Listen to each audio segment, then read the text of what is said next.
Hello YouTube and welcome back to my channel. Greetings from my couch here, and I have a Spider-Man drawing for you guys. Just like everybody else in this whole media sphere, I've got to do a Spider-Man drawing, and I'm really excited with the results this week.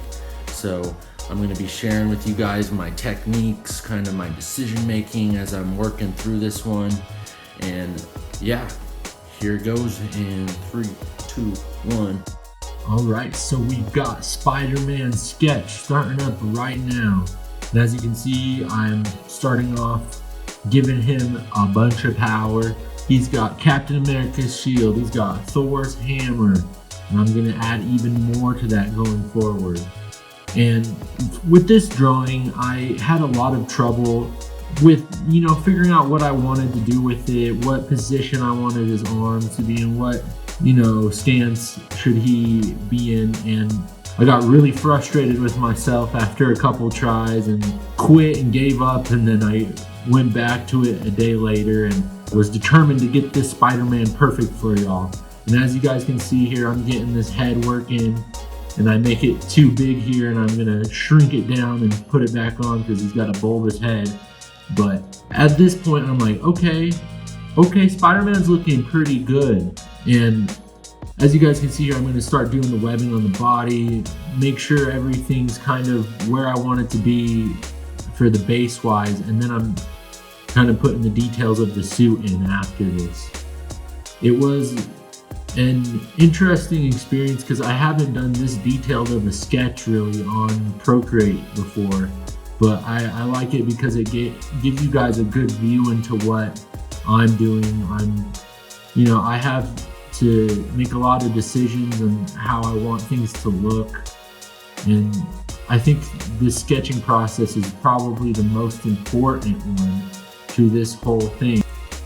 And it's also important to take your time with this process, making sure you get everything in the right exact place that you want it, because after this I'm going to be inking it up and putting things in where I'm putting them permanently. So that's why this process is the most important to me, in my opinion, other than the fine details. But now we have the Doctor Strange cloak going on there, we have Iron Man's chest piece going on there. So Spider-Man here, now that I'm inking him up, is going to be an absolute savage, you guys. He's got not all the Avengers abilities, but he's got a lot of items here. He's going to be pretty unstoppable at this point. And Spider-Man's always been my favorite Marvel character ever since I had the Spider-Man alarm clock back when I was a little kid. And I think what they've done with the character today is amazing. The movies are so fun, and yeah, it's been fun to watch. But as you can see here, I'm putting some little details on the cape. I'm fixing up some stuff on this shield. It's gonna change a lot before the end, the shield specifically, but I'm kind of getting the basis of what I want. And then there's gonna be a lot of different changes here going forward as I make decisions. I'm putting these little lines on there because I was thinking maybe I want to do a graphic style, but I do that a few times and I erase them each time, and then I color this all up as you guys are seeing right now, putting some details on the suit. I'm kind of going with the suit from the new Spider-Man movies. I believe it's the second one, Far From Home, is this suit, and yeah, I think it looks really sick. But other than that, I'm gonna start making some decisions here. Like I said, here's another time with these little lines. I'm like, what style do I want to do this drawing in?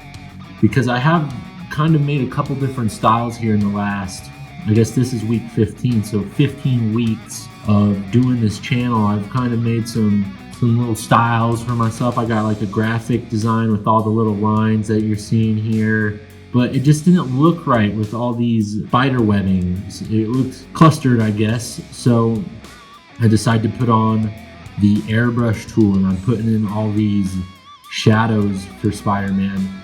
And this is when I'm like really starting to feel myself here. I'm like, okay, this is actually going to be pretty sick once I get everything on here. And now I'm putting in some of the highlights, making some decisions, and yeah, so it's just a big build-up process, and I erase and go back and I put darks, I put lights, I put darks, I put lights, and it isn't until later that things really start to change for this piece as I do the highlights on top of these lines here, and you're gonna see that pretty soon here.